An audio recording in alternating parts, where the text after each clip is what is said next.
ప్రేక్షకులకు స్వాగతం, నమస్కారం. ఎద్దుకేమి తెలుసు అటుకుల రుచి, జగన్ రెడ్డికి ఏం తెలుసు అభివృద్ధి గురించి అన్న నానుడి మీద అనేక విషయాలు అడిగి తెలుసుకునే ప్రయత్నం చేద్దాం. విశ్లేషించడానికి వివరించడానికి మనతో పాటు ఉన్నారు ప్రముఖ సామాజిక విశ్లేషకులు అమ్మా ప్రసాద్ గారు. వారిని అడిగి మరిన్ని విశేషాలు తెలుసుకుందాం. సార్ నమస్తే. నమస్కారం అండి. నేను చెప్పినట్టు ఆ నానుడి వాళ్ళ రాష్ట్ర వ్యాప్తంగా వినపడతా ఉంది ప్రజల్లో. అలాగే జగన్మోహన్ రెడ్డికి అభివృద్ధి గురించి తెలియదు, వినాశనం తప్ప అభివృద్ధి అంటే ఏంటి తెలియని వ్యక్తి జగన్మోహన్ రెడ్డి. చెప్పిన అబద్ధం చెప్పకుండా ఇవాళకి నమ్మించే ప్రయత్నం చేస్తూనే ఉన్నాడు. నమ్మరని తెలిసినా జగన్మోహన్ రెడ్డి అలా మాట్లాడగల కారణాలు ఏంటంటారు? వాళ్ళ రాష్ట్రంలో జరుగుతున్న అభివృద్ధి ఏంటంటారు? సార్, ఇప్పుడు 2014లో విడిపోయింది. రెండు తెలుగు రాష్ట్రాలు అన్నదమ్ముల్లాగా విడిపోయినాయి. విడిపోయిన తర్వాత ఫస్ట్ మనకి అసలు పూర్వం నుంచి కూడా ఒక తప్పు జరిగింది. ఏ ప్రభుత్వం ఉన్నప్పటికీ కూడా, అది కాంగ్రెస్ అవనివ్వండి, తెలుగుదేశం అవనివ్వండి, ఎవరున్న అధికారంలో హైదరాబాద్ని కేంద్రంగానే అతిగా డెవలప్ చేశారు. ఇది అందరికీ తెలుసున్న విషయం, నేను చెప్పే కొత్త విషయం ఏం కాదు. ఇది అందరూ కూడా పెట్టుబడులు ఇక్కడ పెట్టేసి మొత్తం హైదరాబాద్ని, అంటే అన్ని ప్రాంతాలు అభివృద్ధి జరగకుండా అభివృద్ధి అనేది ఒక కేంద్రంగా జరగటం వల్ల కొంత ఇటు తెలంగాణలో కానీ అటు ఆంధ్రప్రదేశ్లో కానీ లోటు కనపడింది. అంటే అప్పుడు ఉమ్మడి ఆంధ్రప్రదేశ్ లో రాజధానిగా ఉన్న హైదరాబాద్ ఫలితాలని రాష్ట్రం మొత్తం ఆస్వాదించక ముందే వైఎస్ రాజశేఖరుడు అనే వ్యక్తి విషబీజాలు నాటి విడగొట్టడానికి ప్రయత్నం మొదలుపెట్టాడు. సరే, ఎవరన్ని ప్రయత్నాలు చేసినప్పటికీ విడిపోయిన తర్వాత మనం మాట్లాడుకుందాం విషయాలన్నీ. విడిపోయిన తర్వాత ఇప్పుడు చంద్రబాబు నాయుడు గారు అధికారంలోకి రాగానే ఒక మంచి రాజధాని కావాలి. అసలు ముందు మన ఇంటికి ఎవడన్నా రావాలంటే మన ఇల్లు బాగుండాలి. ఇల్లు ఉండాలి, అసలు ఇల్లు ఉండాలి, అది కూడా బాగుండాలి. అందు గురించి ఒక మద్రాస్, ఒక బెంగళూరు, ఒక కలకత్తా, ఒక ఢిల్లీ, ఒక బొంబాయి, ఒక హైదరాబాదు, ఈ నగరాలని తలదన్నే మనం ఇప్పుడు ఎవడైనా కొత్తగా కట్టుకునేవాడు ఎలాగ ఇంకా బాగా కట్టుకోవాలనుకుంటాడు. అందుకని వీటికంటే మంచి రాజధాని నిర్మాణం కావాలి అనుకున్నారు. రాజధాని నిర్మాణం అంటే ఏంటి? ఒక అసెంబ్లీ కట్టాలి, ఓ సెక్రటేరియట్ కట్టాలి, రాజ్భవన్ కట్టాలి, హైకోర్టు కట్టాలి, అన్ని డిపార్ట్మెంట్ల డైరెక్టరేట్స్ కట్టాలి, లాండ్ ఆర్డర్ బాగుండాలి, state financial officers, banking sector, reserve bank, ఒక కల్చరల్, ఒక మ్యూజియం, ఒక జూ, ఒక టూరిజం డెవలప్మెంట్, ఇన్ని జరగాలి. రాష్ట్రానికి సంబంధించిన ప్రధాన కార్యాలయాలు మొత్తం ఉండాలి. ఇవన్నీ జరగాలనే ఉద్దేశం. దీంతో పరిశ్రమలు రావాలి. అందుగురించి అమరావతి రాజధానిగా ఎంచుకుని అమరావతిలో సెక్రటేరియట్ కట్టారు, అసెంబ్లీ కట్టారు, హైకోర్టు కట్టారు. అట్లాగే కియా పరిశ్రమ లాంటి పరిశ్రమని విజయవాడ కాకుండా అనంతపూర్ పెట్టారు. అక్కడ మెడిటెక్ అని విశాఖపట్నంలో పెట్టారు. శ్రీ సిటీ అని తిరుపతిలో డెవలప్ చేశారు. పోలవరం జీవనాడి, పోలవరం 60 సంవత్సరాల కళ. నేను గోదావరి జిల్లా వాడిని, తాడేపల్లిగూడెం మా ఊరు. మా చిన్నప్పటి నుంచి 66 ఏళ్ళ వయసు, ఇప్పుడు నాకు 50 ఏళ్ళ నుంచి పోలవరమో. ఆ పోలవరం ఊరి పేరు తప్ప ప్రాజెక్ట్ లేదు. దాన్ని 72% ఆయన హయాంలో పూర్తి. చక్కటి రోడ్లు వేశారు, చిన్న చిన్న వాటర్ ప్రాజెక్టులు చేశారు. ఇన్ని సమప్రాంతంగా అన్ని ప్రాంతాలు అభివృద్ధి కలగాలి అనే ఉద్దేశంతో చంద్రబాబు నాయుడు గారు దాన్ని చేసుకుంటూ వచ్చారు. 19లో కనుక చంద్రబాబు నాయుడు గారు మళ్ళా నెగ్గి ఉంటే, మళ్ళా ఒకసారి తెలుగుదేశం అధికారంలోకి వచ్చి ఉంటే, ఈ పాటికే ఆంధ్రప్రదేశ్ రూపురేఖలు ప్రపంచ పటంలో ఉండేవి. చాలా మార్పులు వచ్చి ఉండేవి, చాలా అద్భుతమైన మార్పులు వచ్చేవి. ఒక దురదృష్టం ఏంటంటే, నేను మద్యపాన నిషేధం చేస్తా, సిపిఎస్ రద్దు చేస్తా, మీ కాసులు కురిపిస్తా అనే టైపులో లేనిపోని మాటలన్నీ చెప్తే వైఎస్ఆర్సీపీ ప్రజలు ఏంటంటే ఇవాళ ఇన్స్టెంట్గా అలవాటు పడిపోయారు. రేపు ఎల్లుండి కంటే ఇప్పుడు నాకేంటి అనే ఒక నిరక్షరాస్యులు ఎక్కువ ఉండటం వల్ల, లేనిపోని మాటలు కొన్ని నమ్మటం వల్ల, అది కూడా కాదు ఇంకొకటి కూడా ఉంది. రాజశేఖర రెడ్డి గారు ఆరోగ్యశ్రీ, ఫీజుల రీఎంబర్స్మెంట్, విద్యా వైద్యం, 2 మంచి పథకాలు పెట్టారు. ఎవరు మంచి చేసినా మనం మెచ్చుకోవాలి. ఇవాళ చంద్రబాబు నాయుడు గారు చేసే మంచిని వైఎస్ఆర్సీపీ మెచ్చుకోలేకపోతుంది. కానీ రాజశేఖర రెడ్డి గారు చేసిన మంచిని చంద్రబాబు నాయుడు గారు కంటిన్యూ చేశారు. రాజశేఖర రెడ్డి గారు చేసిన చంద్రబాబు నాయుడు గారు కంటిన్యూ చేశారు. చంద్రబాబు నాయుడు గారి కేసీఆర్ గారు కంటిన్యూ చేశారు. దాన్ని మళ్ళీ రేవంత్ రెడ్డి గారు కంటిన్యూ చేస్తున్నారు. అది ఒక నాయకుడి లక్షణం. అది మీరు చేసిన మంచి పనిని మేము మెచ్చుకోవాలి. ఇప్పుడు జగన్మోహన్ రెడ్డి గారు అమ్మఒడి అనేది పెట్టి ఇంట్లో ఒకటి చదువుకుంటే చాలని ఒకటికే ఇచ్చారు. ఒకటి చదువుకోవడం ఏంటి, అందరూ చదువుకోవాలని చెప్పి తల్లికి వందనం అనే పేరు మార్చి కుటుంబం మొత్తానికి ఇస్తున్నారు. అంటే మంచి ఎవరు చేసినా మెచ్చుకోవడం నాయకుడి లక్షణం. అదే చంద్రబాబు నాయుడు గారి కన్నా ప్రజావేదికని వైఎస్ఆర్సీపీ ప్రభుత్వం కూల్చేసింది. ఇక్కడ ప్రజల్లో కూడా చర్చ జరుగుతాను సార్. మీరు ఏమన్నట్టు చంద్రబాబు నాయుడు గారు ఆ ప్రజావేదికని మీకు ఇష్టం లేదనుకోండి, ఒక ప్రజా వైద్యశాల చేయండి, అంటే మీరు 2019లో మళ్ళీ బాబు గారు గెలిచినట్టు అభివృద్ధి చెందిపోయి ఉండేది అన్నారు. 2019 తర్వాత 2024లో మళ్ళీ జగన్ రెడ్డి గెలిచి ఉండే పరిస్థితి వచ్చింది అనుకోండి. అభివృద్ధి చెందిన తర్వాత జగన్మోహన్ రెడ్డి వస్తే ప్రజావేదికను కూల్చినట్టు మొత్తం రాష్ట్రాన్ని నాశనం చేసి వదిలిపెట్టేవాడు. ఒకసారి అతనికి ఛాన్స్ ఇవ్వడమే మంచిదైంది, విలువ తెలిసిందన్న అభిప్రాయం కూడా ఉంది ప్రజల్లో. అంటే ప్రజల్లో ఎట్లాగుందనంటే ఓ చెడును చూస్తే మంచి విలువ తెలుస్తుంది, చెడును చూసినప్పుడు బయటపడుతుంది. అవును, అంతే కదన్నా. ఒక bad smell good smell, bad smell చేస్తే గుడ్ స్మెల్ యొక్క విలువ తెలుస్తుంది. అవును, మంచివాడు ఎలా ఉంటాడో తెలుస్తుంది. అదే బాబు గారు కంటిన్యూ అయిపోతే బడి రాజధాని అయిపోయి ఉండేది. రాజధాని అయిపోయి ప్రజావేదికలు కూల్చినట్టే జగన్మోహన్ రెడ్డి తర్వాత అధికారంలోకి వస్తే నాశనం చేసి వదిలిపెట్టేవాడు. ఇప్పుడు ఒక మంచే జరిగింది ఆమె చర్చ ఉంది. ఒక మంచే జరిగింది. కారణం ఏంటంటే ప్రజలు చూసేశారు. అవును, ఎవరికి ఓటు వేయాలి, ఎవరికి ఓటు వేయకూడదు, ఎవరిని మనం కుర్చీలో కూర్చోబెట్టాలి, ఎవరిని కుర్చీలో కూర్చోబెట్టకూడదు, కుర్చీలో కూర్చున్న వాళ్ళు మనకి ఏం చేయాలి అనేది ప్రజలకు ఒక అవగాహన వచ్చేసింది. అయితే 2019లో చూసినటువంటి జనం రాజశేఖర రెడ్డి గారు ఏదో ఆరోగ్యశ్రీ లాంటి మంచి పథకాలు చేశారు, మరి వాళ్ళ కొడుకుగా ఆయన ఎన్నో చేస్తారని చెప్తున్నారు. ఇంకెంత చేస్తారో. ఆరోగ్యశ్రీ అంటే మీరు అన్నారు పథకం మంచి పథకమే, దాని వెనక కూడా ఒక కుట్ర ఉంది. అది వేరే చర్చ అనుకోండి, కంటిన్యూ చేద్దాం. ఏదైనప్పటికీ కూడా ఆయనకు మంచి పథకం, ఎన్ని కుట్రలో ఒక పథకం పెడితే దాన్ని చంద్రబాబు నాయుడు గారు మరింత అద్భుతం చేశారు, మరింత అభివృద్ధి చేశాడు. ఆయన మరింత అభివృద్ధి చేశారు. ఎవరైనా మంచి చేస్తే మంచిని కంటిన్యూ చేసిన వాడు ఎవడైనా గొప్పవాడు, ఏ లీడర్ అయినా సరే.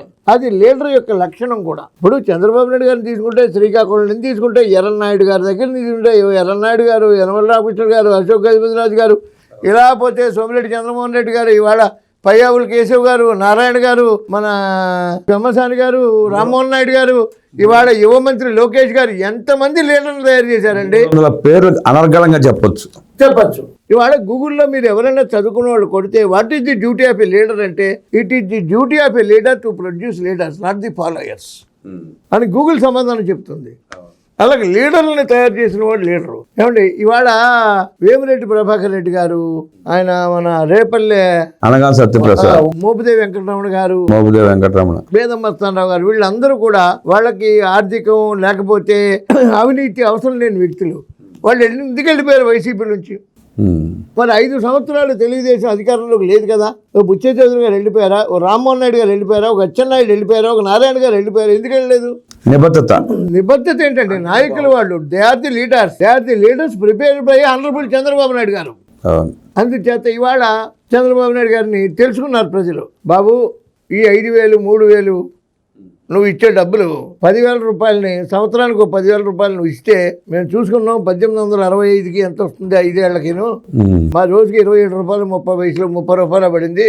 ఒక వాటర్ బాటిల్ కూడా రాదు. నమస్కారం బాబు, మాకు మా పిల్లలు ఉన్నారు, వాళ్ళ పిల్లలు ఉన్నారు, భవిష్యత్తు కావాలి.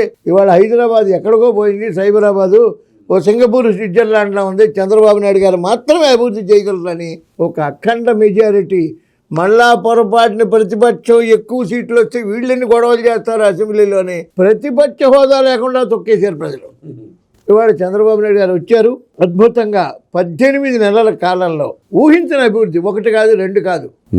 మీరు తల్లికి వందనం అనుకోండి, ఫ్రీ బస్సు అనుకోండి, సిఆర్డీఏ భవన నిర్మాణం అనుకోండి, పోలవరం శరవేగం, అమరావతి శరవేగం, అన్ని విదేశీ పెట్టుబడులు, 3 సిలిండర్లు. ఆయన 70 ఏళ్ల వయసులో ఆయన 40 ఏళ్ళకి పరిగెడుతుంటే ఈ మంత్రులు కులాళ్ళు ఆయన కూడా పరిగెట్టలేకపోతున్నారు. మొన్న ఎవరో దేంట్లో చదివాను, ఒక ఆయన ఈజ్ ఫ్రమ్ లండన్, ఆయన ఛాంబర్ ఆఫ్ కామర్స్ ప్రెసిడెంట్. ఆయన 2047 విధానం అని అంటే ఆయన ఒక కామెంట్ చేశాడు. పెద్ద మనిషి, London chamber of commerce president, అనేది షా ఏదో పేరు. అందరికీ 2047కి ఇండియా నెంబర్ 1 అవుతుంది. మన ఆంధ్రప్రదేశ్ మాత్రం ఇంకొక 10 ఏళ్ళు ముందుకే నెంబర్ 1 అయిపోతున్నారు. కారణం అంటే బికాస్ ఆఫ్ చంద్రబాబు నాయుడు గారు ఇద్దరు విజన్. లోకేష్ గారు కూడా విదేశాలు వెళ్ళినప్పుడు పెట్టుబడుల గురించి మాట్లాడినప్పుడు, మాకు 700 కిలోమీటర్ల కోస్టల్ క్యారిడార్ ఉంది, 4 ఎయిర్పోర్ట్లు ఉన్నాయి, 4 సీ పోర్ట్లు ఉన్నాయి, ఇవన్నిటికీ మించి మాకు చంద్రబాబు నాయుడు గారు ఉన్నారు. అంటే that is the quality leadership, visionary. భారతదేశం గర్వించదగ్గ విజనరీ లీడర్ చంద్రబాబు నాయుడు గారు. చంద్రబాబు నాయుడు గారు ప్రధానమంత్రి కావాలనుకుంటే అది అతిశయోక్తి కాదు, ఏ రోజున అయ్యేవారు. కానీ నా తెలుగు రాష్ట్రాలకి నా శక్తియుక్తులు వాడతాను అని ఇక్కడే ఉండిపోయారు ఆయన. ఇది నిజం, ప్రతి వ్యక్తి నమ్మి తీరాలి. అలాగే ఏదైనా సరే ఇప్పుడు రోడ్లు, వైఎస్ఆర్సీపీ ప్రభుత్వంలో రోడ్లే వేయలేదు. రోడ్లు ఎందుకు? వాడికి 5,000 3,000 ఇచ్చేస్తే మళ్ళీ ఓట్లు వేస్తాడు కదా. వాడు ఓట్లు వేయాలంటే అదే రోడ్డు మీద నడిచి వెళ్ళాలి. ఇప్పుడు రావులపాలెం ఏరియా ఉంది, అరటిపళ్ళు సైకిల్ మీద పట్టుకెళ్తారు, 3-5 గెలలు 4-5 గెలలు కడతారు. ఆ గుంతల రోడ్లో ఎంతమంది తిట్టుకున్నారో నాకు తెలుసు. ఒక్కొక్క రోడ్డు, తాడేపల్లిగూడెం నిడదవోలు రోడ్డు అయితే పెద్ద పెద్ద గుంతలు, అంతంత రోడ్లు వేయలేదు. అసలు రోడ్లు అనేది మెయిన్ ట్రాన్స్పోర్టేషను, స్టేట్ డెవలప్మెంట్లో రోడ్లు అనేది ఒక భాగం. అవును. ఆ తర్వాత మనం చూసుకుంటే ఎలిమెంటరీ విద్యా వ్యవస్థ, జగన్మోహన్ రెడ్డి గారు స్కూల్కి రంగులు వేశారు, ఒప్పుకుంటా 100%. సార్ రంగులు వేయటం అంటే రంగుల్లో డబ్బులు వస్తాయి కదా, అంటే 100 రూపాయల డబ్బాతో 10,000 రూపాయలు బిల్ అంతే కదా. మరి స్కూల్ మూసాడు కదా, స్కూళ్ళు మూసి 3వ తరగతి నుంచి హై స్కూల్లో కలపడం. ఇప్పుడు ఎలిమెంటరీ స్కూల్ మీకు దగ్గరగా ఉంటుంది, ప్రతి విలేజ్లో ఉంటుంది. హై స్కూల్ కొంచెం దూరంగా ఉంటుంది. 3వ తరగతి వాడిని హై స్కూల్లో కలిపితే 3వ తరగతి వాడు హై స్కూల్కి వెళ్ళాలంటే ఎంత దూరం వెళ్ళాలి? 3వ తరగతి వాడు డైరెక్ట్గా వెళ్ళగలడా? ఎందుకు కలిపాడు అంటే ఉపాధ్యాయులు నియమించే సామర్థ్యం లేక దాన్ని కల్పించి మర్చి డిఎస్సి చేయలేదు కదా, చేయలేకపోయాడు. టీచర్స్ రిక్రూట్మెంట్ లేదు, పోలీస్ రిక్రూట్మెంట్ లేదు. ఇప్పుడు తెలుగుదేశం ప్రభుత్వం వచ్చిన తర్వాత కదా డిఎస్సి రిక్రూట్మెంట్ చేశారు. మొన్న పోలీస్ రిక్రూట్మెంట్ చేసి పెద్దగా వాళ్ళందరికీ కూడా సర్టిఫికెట్లు నా పోస్టింగ్లు ఇచ్చారు కదా. రిక్రూట్మెంటే లేదు. అప్పుడు ఏ మెంటూ లేదు, రూటింగ్ తప్ప ఏది చేయలే. సెంటిమెంట్ ఒకటి ఉందిలేండి, ఆయింట్మెంట్ సెంటిమెంట్ లాగా ఇది మాత్రం ఉంది అక్కడ.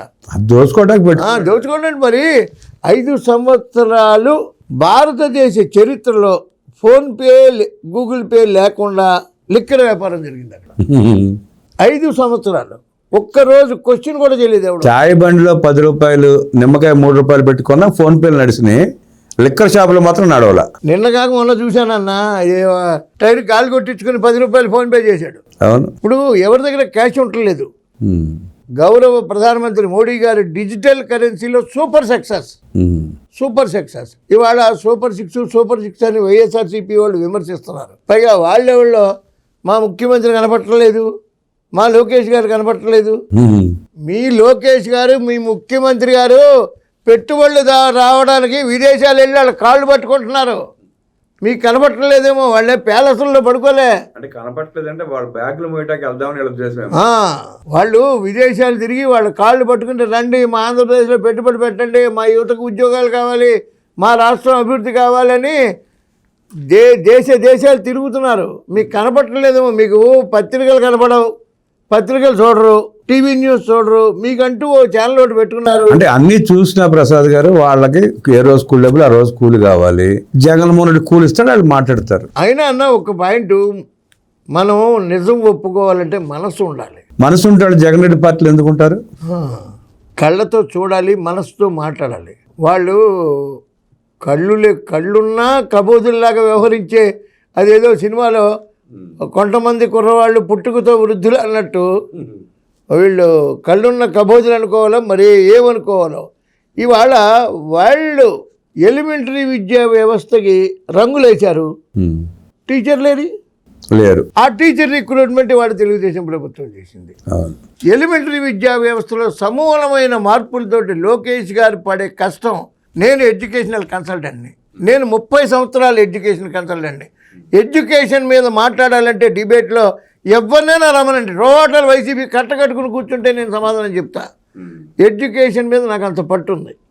మా ఫాదరే టీచరు, మొత్తం ఫ్యామిలీ ఆఫ్ టీచర్స్ మేము. అట్లాంటి ఎడ్యుకేషన్ వ్యవస్థని ఇవాళ స్కిల్ డెవలప్మెంట్కి అనుసంధానం చేసి ఈ చదువుకి లోకల్గా ఉండే పరిశ్రమలకి అటాచ్ అయ్యేలాగా ఒక నూతన విద్యా విధానాన్ని, ఎప్పుడో పాత మరుగుపడిపోయిన 1975 స్వతంత్ర భారతావనిలో స్టార్టింగ్లో కాదు, ఇవాళ సమూల మార్పులు తేవాలి. ప్లస్ ఈ విద్యార్థులకి ఒక రకమైనటువంటి నీతి బోధన కావాలి, ప్రవర్తన కావాలి. Discipline is the main principle for a success of a man. Discipline కావాలని చాగంటి కోటేశ్వరరావు గారు లాంటి ఉత్తముల్ని ఇవాళ క్యాబినెట్ హోదాతో నియమించినటువంటి ప్రభుత్వం ఇది.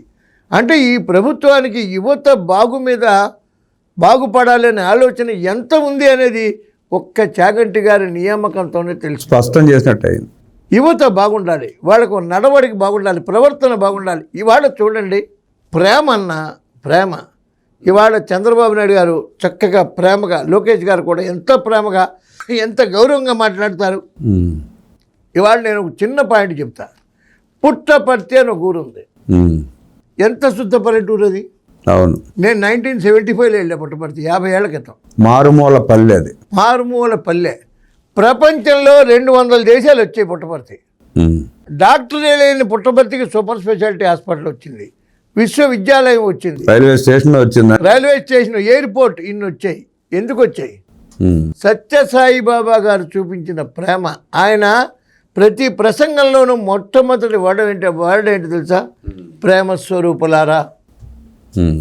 అంటే ప్రేమలో అంత పవర్ ఉంది, ఆ ప్రేమించే గుణం. అందుకని పుట్టపర్తిలో చదువుకున్న విద్యార్థి ఎంతో డిసిప్లిన్గా ఉంటాడు. క్రమశిక్షణ కావాలంటే పుట్టపర్తిలోనే చదువుకోవాలి. అలాంటి క్రమశిక్షణ కలిగిన పార్టీ తెలుగుదేశం పార్టీ. అలాగే ప్రజలను ప్రేమించే పార్టీ తెలుగుదేశం పార్టీ. అత్యధిక కార్యకర్తలు, డెడికేటెడ్ కార్యకర్తలు ఉన్న పార్టీ తెలుగుదేశం. ఒక్క తెలుగుదేశం పార్టీలో చిన్న కార్యకర్త దగ్గర నుంచి పెద్ద నాయకుడు వరకు కూడా అసభ్య పదజాలమే వాడడం. నీ అమ్మ మొగుడు లాంటి అసెంబ్లీలోనే నీ అమ్మ మొగుడా. ఇదే చంద్రబాబు నాయుడు గారు అసెంబ్లీలో ఏమన్నారు? మనం గుడికి వెళ్తాం, దేవుణ్ణి నమ్ముతాం, ఎంతో పవిత్ర ఆలయం, అది ఒక నమ్మకం, ఆ దేవుడు మేలు చేస్తాడని. కానీ అసెంబ్లీలో మనం చేసి చూపించగలం. ఇదిగో ఈ వ్యక్తికి ఇది ఇచ్చేయగలం, ఇదిగో ఈ ఇల్లు కట్టుకోండి, ఇదిగో ఇలాగ బతకండి, ఈ పేదలకి సహాయం చేయండి, ఇక్కడ మనం చేసేయగలం. అంటే అసెంబ్లీ కూడా ఒక దేవాలయం లాంటిది అన్న భారతదేశంలో ఏకైక ముఖ్యమంత్రి చంద్రబాబు నాయుడు గారు. ఇవాళ ప్రజలు తెలుసుకున్నారు. 19లో జరిగిన విధ్వంసాన్ని, 19 to 24 జరిగిన విధ్వంసం గురించి బయటపడిపోయారు ప్రజలు. వాళ్ళు ఎడ్యుకేట్ అయిపోయారు, వాళ్ళే ఎడ్యుకేట్ అయిపోయారు. 24లో అఖండ మెజారిటీ ఇచ్చారు. ఇవాళ జరుగుతున్నటువంటి అభివృద్ధి, ఈ 24 నుంచి 29 వరకు జరిగే అభివృద్ధితోటి ఇవాళ నేను డంకా బజాయించి చెప్తున్నా, లోకేష్ గారు పనిచేసేటువంటి స్కూల్ ఎడ్యుకేషన్, కాలేజీ ఎడ్యుకేషన్ పైన ఆయన తీసుకున్న శ్రద్ధతో రాబోయే కాలంలో, గతంలో ప్రైవేట్ కాలేజీల్లోనే ర్యాంకులు వచ్చేవి, నీట్ ర్యాంకులు, జేఈఈ ర్యాంకులను, ఇవాళ గవర్నమెంట్ స్కూల్స్ నుంచి ర్యాంకులు వస్తాయి. గవర్నమెంట్ కాలేజీల నుంచి ఐఏఎస్లు, ఐపీఎస్లు కూడా సెలెక్ట్ అవుతారు. ఇది జరగబోయే సత్యం ఆంధ్రప్రదేశ్లో. అంత శ్రద్ధ తీసుకుంటున్నారు ఆయన. ఇవాళ 29 అయ్యేటప్పటికి ఆంధ్రప్రదేశ్ దేశంలోనే ఒక అగ్రగామి రాష్ట్రంగా ఒక స్థాయిలో తయారవుతుంది, టాప్ 5లో తయారైపోతుంది. చంద్రబాబు నాయుడు గారి ప్రభుత్వం మళ్ళీ మళ్ళీ మళ్ళీ వస్తుంది. ఆంధ్రప్రదేశ్ ప్రజలు చంద్రబాబు నాయుడు గారిని శాశ్వత ముఖ్యమంత్రిగా రాసుకుంటారు, హృదయాల్లో రాసుకుంటారు. ఆయన జీవితకాలం ముఖ్యమంత్రి. ఆంధ్రప్రదేశ్ అంటే మొదటి రాష్ట్రమే కాదు, దేశంలోనే నెంబర్ 1గా తయారవుతుంది. తెలుగుదేశం ప్రభుత్వానికి డోకా లేదు. మేము మళ్ళీ వస్తాం అంటే మీరు మళ్ళీ రావడం కాదు, మీరు ఆల్రెడీ వచ్చారు. వచ్చిన తర్వాత వచ్చింది ఏంటో చూసి ప్రజలు తీసి పక్కన పెట్టేశారు. ఇప్పుడు అధికారంలోకి వచ్చారు, ఇప్పుడు ఏ జైలుకి రమ్మంటారు, ఏ స్టేషన్ రమ్మంటారు అని అడుగుతున్నారు. మళ్ళీ వస్తామంటే వాళ్ళు జైలు ఎక్కలేదు, ఏం ఎక్కలేదు, అభివృద్ధికి సహకరించమనండి. సహకరించకపోయినా పర్లేదు, నోరు మూసి కూర్చుంటే చాలు. మౌనంగా ఉన్నా మౌనం అర్ధాంగీకారం అన్నట్టు కనీసం. అవును. అందుచేత మంచిని మెచ్చుకోవడం చేత కావాలి. లోకేష్ గారు ఒక మాట అన్నారు ఆ మధ్యన, మేమే కాదు పరిశ్రమలు మీరు కూడా తేండి, ఆ క్రెడిట్ కూడా మీరు పొందండి కొంత. కారణం ఏంటంటే మీరు గెలిచినా మేం గెలిచినా ప్రజలు గెలవాలన్నారు. ఎంత పెద్ద మాట అండి అది.